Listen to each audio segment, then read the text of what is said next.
Hello, it's Peter Wintle here for Glastonbury FM. I'm at Strode Theatre with Liz Leyshon. Hello, Liz. Hello, Peter. And we're going to be looking at a new film about Glastonbury. And so this is really exciting. This is just the sort of thing we need for community radio. It's really local. It has its roots in and around Glastonbury. So this is going to be good stuff. We have a guest with us today. This is a name you may or may not know, but you'll know him a lot better when we finish this. Tim Hopkinson Ball. Hello, Tim. Hello, Peter. We all know Glastonbury. We all love it for its wonderful traditions, things interesting and sometimes peculiar. There have been plenty of films made about Glastonbury before, Liz, so what on earth makes this one different? Well, it's Glastonbury, the Untold Story. So that already tells you something, doesn't it? Go on. It's a story that I've wanted to tell for a long time. Glastonbury is my birthplace, so it's pretty natural that I would want to do that. I work in film, do I not, at Strode Theatre. You do indeed. So what better than to put the place you know and love and your professional life together and to come up with something that I hope people have not seen before. No, this is not a home movie, is it? This is no home movie. This is professionally produced film. Film technology's changed, Peter, the same as radio technology has changed, as you know. And it's now possible to make films on high-definition digital cameras that have quality, but that have a much shorter lead-in time. We're not talking the David Lean days of 5 years in the desert and another 5 years in the edit suite with a razor blade cutting tape.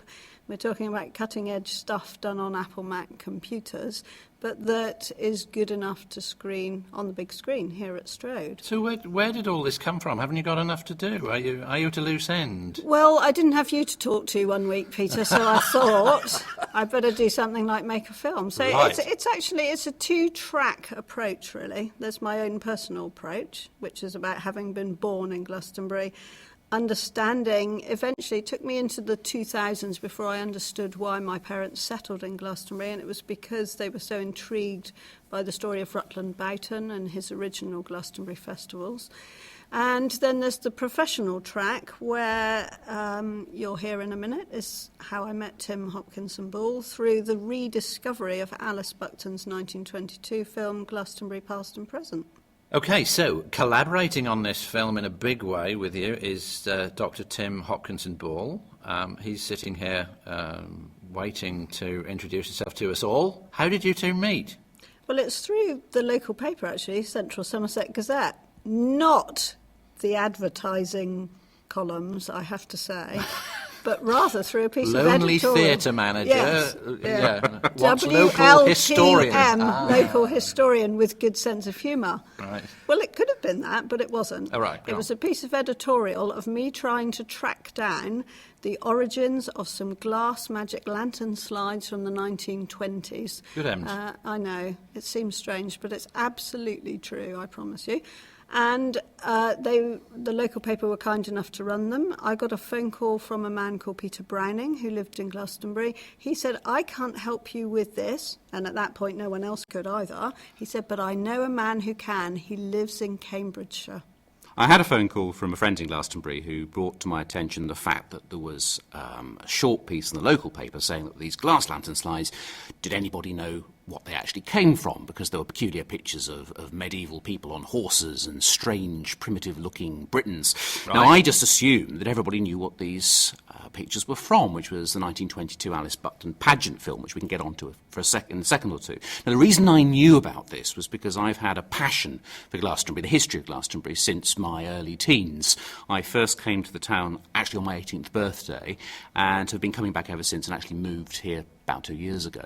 My initial interest was the early 20th century with Frederick Bligh-Bond, the architect, archaeologist and psychical researcher that some people may have heard of, who directed excavations at the Abbey, but also his friends and associates, of whom Alice Buckton was one.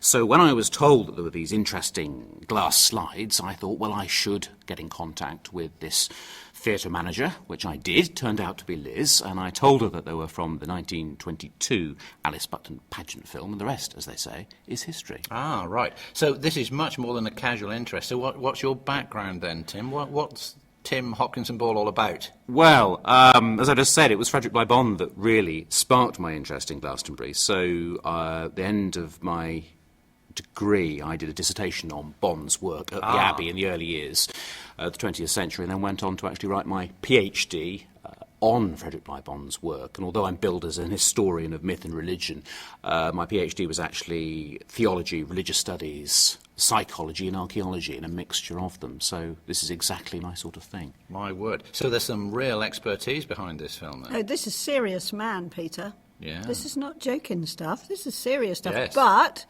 it's also really enjoyable. Okay. All right, well, that's the thing. What we're going to do is just take a break for a little bit of music now, and we're going to come back and talk about what's going to interest you in this wonderful film that's coming up. So stay with us. We'll be back with you in just a second.